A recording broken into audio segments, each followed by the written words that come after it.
Selamat jumpa anak-anak. Kita ketemu lagi. Nah, di sini saya akan memberikan materi atau garis besar cakupan materi untuk PTS ya. Jadi kalian bisa nanti dicatat yang penting, kalian dengarkan sampai selesai supaya nanti tidak ada yang nilainya jelek. Karena kemarin di ulangan harian juga masih ada yang nilainya di bawah KKM, jauh sekali di bawah KKM. Nah, saya harap nanti di PTS kalian tidak ada yang nilainya di bawah KKM. Kalian sudah baca PowerPoint yang saya berikan di classroom kemarin. Nah, di situ kalau itu kan lebih namanya apa ya, kalau bahasa Jawanya itu geladrah. Nah, sekarang saya spesifiknya ya, lebih detailnya untuk PTS yang bisa kalian pelajari lebih dalam, diingat-ingat. Selain membaca itu, kalian juga mendengarkan apa yang saya sampaikan, kalian catat yang penting supaya nanti tidak ada yang nilainya di bawah KKM. Oke. Kita mulai ya. Kita mulai yang awalnya, kita mulai dari level rendah. Oke. Level rendah itu masih ingat apa level rendah? Posisinya bagaimana? Kalian kan sudah mengirim level ya. Yang belum mengirim level silahkan segera dikirim.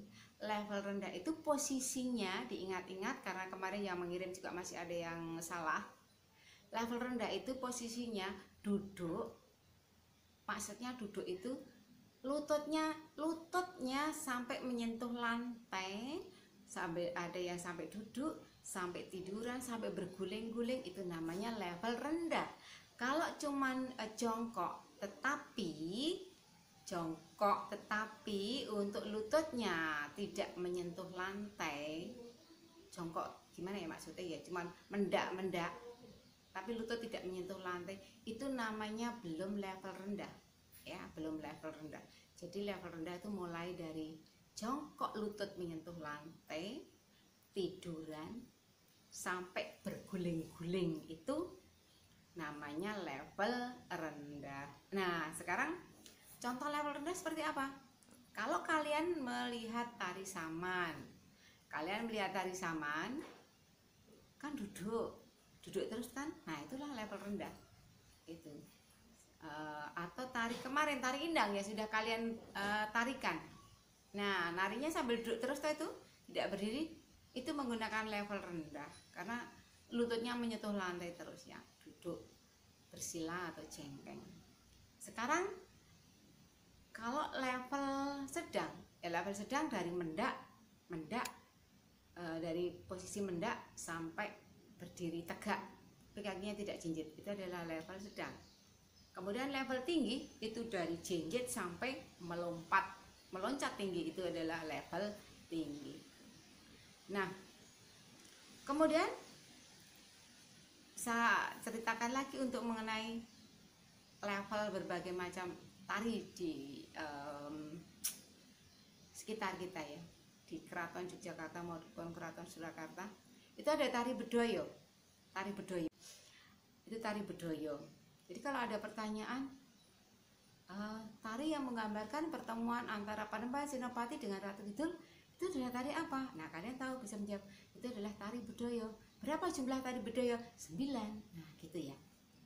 Kemudian kalau yang menggunakan level rendah tari apa? Nah, kalian bisa menjawab tari saman. Nah, tari saman itu menurut cerita, saya juga ceritakan juga biar kalian juga tahu bahwa dahulu ada permainan namanya permainan poane. Poane itu adalah kebudayaan Islam yang masuk ke daerah Gayo. Nah, di sana itu menggunakan lagu-lagunya, lagu poane itu. Tetapi dalam perkembangannya kemudian dibuatlah sebuah tarian yang untuk ya dulunya semacam itu apa ya, puji-pujian ya. Jadi puji-pujian Islami. Nah, kemudian dalam perkembangannya jadilah tari saman itu ya, sambil tepuk tangan, menepuk badan, kemudian sampai sekarang masih menggunakan lagu-lagu yang puji. Level sedang tadi sudah ya. Kemudian ada tari cokek. Tadi tari bedoyo sudah, tari saman sudah. Tari cokek itu tari yang berasal dari Betawi. Dahulu kala penarinya cuma 3 orang, tetapi dalam perkembangannya kemudian menjadi 5 orang. Nah, tari cokek ini seperti tari tayub. Kalau di daerah kita ada tari tayub, jadi penarinya itu menari di depan, kemudian membawa sampur, kemudian berkeliling mencari orang untuk dikalungi sampur, kemudian dibawa ke tengah arena untuk menari bersama-sama gitu. Nah, kalau tayub itu namanya yang orang yang dibawa ke tengah, atau itu biasanya orang laki-laki ya. Yang nari biasanya cewek-cewek, wanita ya, pria ya. Jadi pria itu yang ditarik itu namanya penyawer atau dia nyawer gitu ya. Kalau tayub namanya ngibing, kalau cokek namanya nyawer gitu ya. Itu jadi di situ tari cokek itu. Nah, itu adalah tari, bedanya tayub dengan cokek ya. Cokek itu nyawer, kalau tayub itu ngibing gitu ya. Kemudian kalau kalian melihat sekarang yang berikutnya adalah tari balet. Tari cokek sudah, sekarang tari balet. Nanti kalian bisa melihat tari balet itu seperti apa toh. Tari balet itu adalah tari yang berasal dari, ini luar negeri, mancanegara ya. Kalau kita juga ada, tapi kebanyakan itu dari mancanegara. Narinya itu selalu kakinya jinjit ya. Nah, ini makanya dia selalu menggunakan level tinggi, jinjit dan melompat. Itu tari balet itu kebanyakan kakinya bertumpu pada ujung kaki, betul-betul menggunakan ujung kaki untuk bertumpu gitu ya. Kemudian melompat tinggi, kemudian membuat berputar. Nah, itulah tari balet. Nanti kalian bisa melihat, cari di YouTube seperti apa tuh tari balet gitu ya. Kemudian tari balet sudah, sekarang kita mengenal tari dari Manggarai Barat, Nusa Tenggara Timur. Kemudian di sana kita akan menemukan tari perang. Tari perang di sana yaitu tari yang menggunakan perisai dan cambuk. Perisai itu apa ya namanya ya? Tameng atau apa ya? Ya tameng ya, kalau kita tameng ya, perisai. Kemudian menggunakan cambuk. Jadi cambuk itu digunakan untuk mencambuk lawan narinya itu ya, atau pemain lain itu. Kemudian tari itu berhenti setelah ada yang kena matanya. Jadi yang kalah itu yang kena cambuk matanya. Nah, ya emang agak berbahaya, jadi itu harus dilakukan oleh ahli. Penari itu selalu menutup salah satu matanya, jadi dia hanya menggunakan satu mata untuk melihat musuhnya. Jadi nanti saling memainkan cambuk di situ. Nah, yang kena matanya itu sudah dianggap kalah gitu. Nah, tari ini selalu menggunakan level tinggi karena perang itu kan melompat-lompat, jadi cambuk jeder gitu ya. Lari cambuk jeder gitu. Kemudian menggunakan level tinggi, dan nama tarinya apa?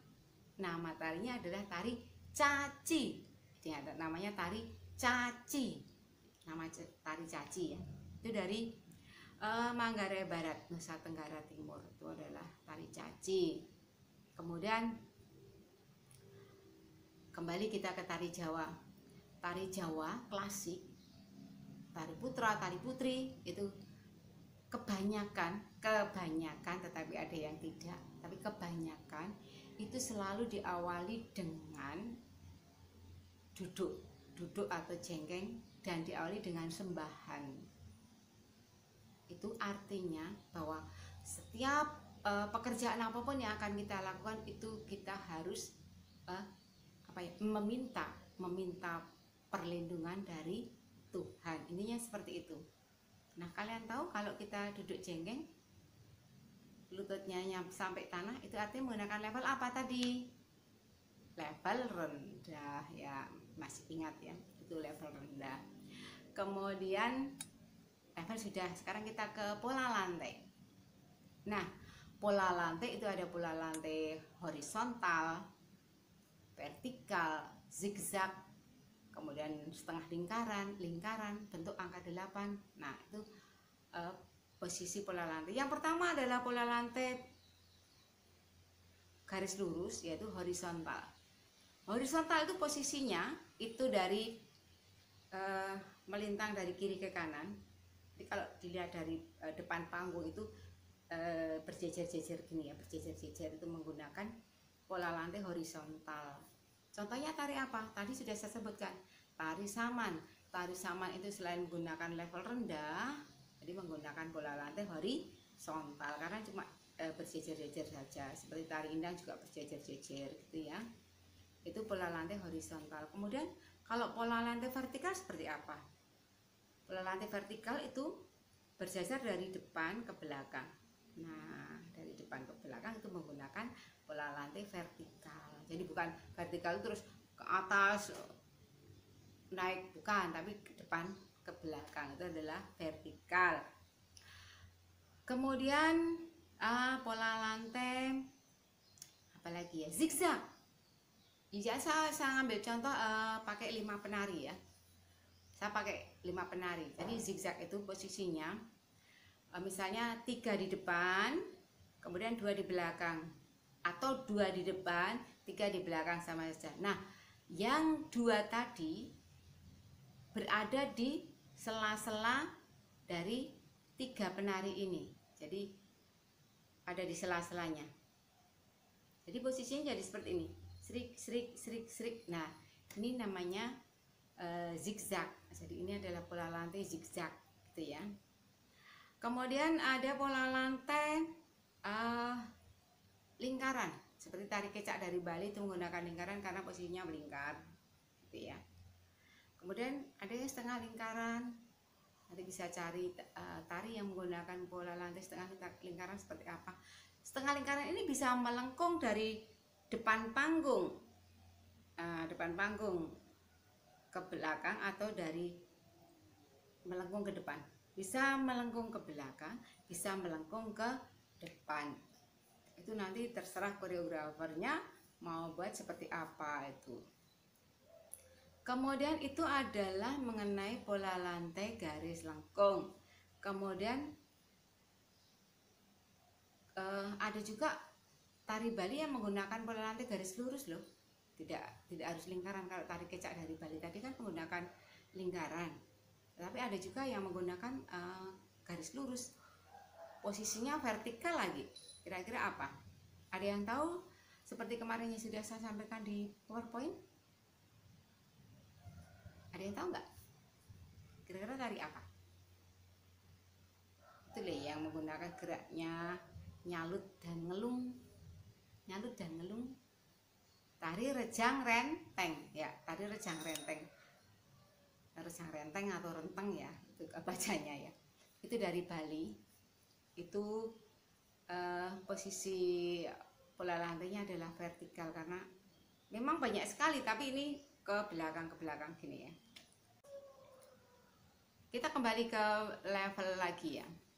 Kalau level tinggi itu maknanya apa ya? Maknanya kegembiraan. Karena apa? Karena loncat-loncat. Kalau kalian gembira kan meloncat-loncat. Jadi level tinggi itu memberi makna kegembiraan. Gembira sekali. Orang yang gembira itu akan melompat, akan apa ya namanya ya, semangat. Nah ini lompat itu menggunakan level tinggi kan. Nah itu orang gembira. Jadi level tinggi itu memberikan gambaran apa? Kegembiraan. Karena kita akan lompat-lompat dengan tidak sadar gitu ya. Kemudian kalau kita mendapati seorang penari menghadap depan, jadi berdiri menghadap depan, kemudian dengan mendak, kakinya mendak, jadi hadapnya depan, mendak, kemudian kepalanya miring gini. Nah, dilihat dari arah depan itu kesannya tenang sekali ya, kesannya tenang, jujur. Nah itu menggunakan desain datar ya, datar, tidak ada apa ya, tidak ada emosional, tidak ada apa gitu ya yang buat orang gimana jengkel atau gimana, tapi kesannya tenang. Itu adalah menggunakan desain datar. Tolong nanti kalau ada pertanyaan seperti itu. Nanti itu adalah desain datar kalau ada itu ya, cuman kalau ada saja, karena di situ saya sampaikan ada desain datar, desain dalam, desain apa vertikal dan lain, banyak sekali desain di situ, desain atas ya, nanti bisa dipelajari.